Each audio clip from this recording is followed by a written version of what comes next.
Алланың аманаты. Ұлы Алла 18 мың ғаламға, бүгін сендерге бір аманат ұсынамын.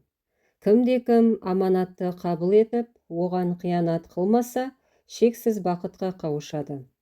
Бірақ аманатты алғаннан кейін, оның шарттарын орындамаса, азап тартады, дейді.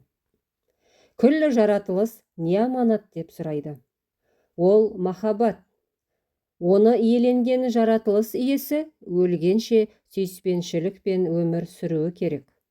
Айналасына шуақ шашып, елжіреп тұратын халінен бір сәтте де ажырамауы тиіс.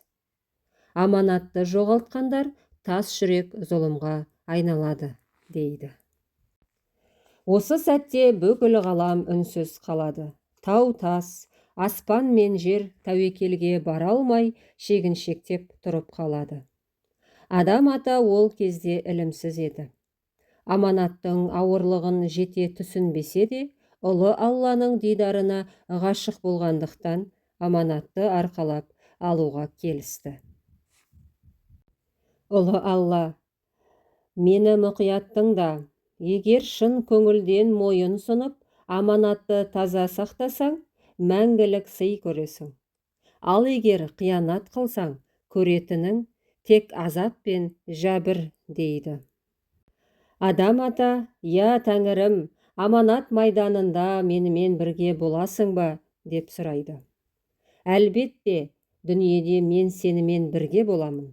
Егер сен мені көркем есімдерімді атап шақыратын болсаң, дейді. Ұлық Алла уәде берген соң адамның жүрегіне сенім кіреді. Аманатты маған берсең, мен оны жүрегімде сақтаймын, оны таза ұстауға тырысамын, ұрпақтарыма да аманат етемін, дейді. Құдай тағала, аманатты таза сақтаудың шарттары бар. Мен арам деп тапқан барлық нәрседен аулақ жүресің. Жеген асың адал болсын, сөйлеген сөзің мәнді болсын. Жүрегің кірленбес үшін әуретіңді жауып жүруге міндеттісің. Аманатты аман сақтауға да, жоғалтып алуға да септесетін ең басты құралың қызыл тіл. Тілің ғайбат сөйлемес үшін мен оны 3 түрлі қорғанға қамадым. Олар 2 жақ, 2 ерін, 30 тіс.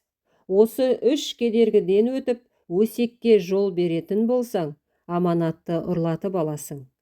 Махаббат кеткен соң, жүрегің қатайып, қиянатты шімірікпей жасайтын зұлымға айналасың, депті.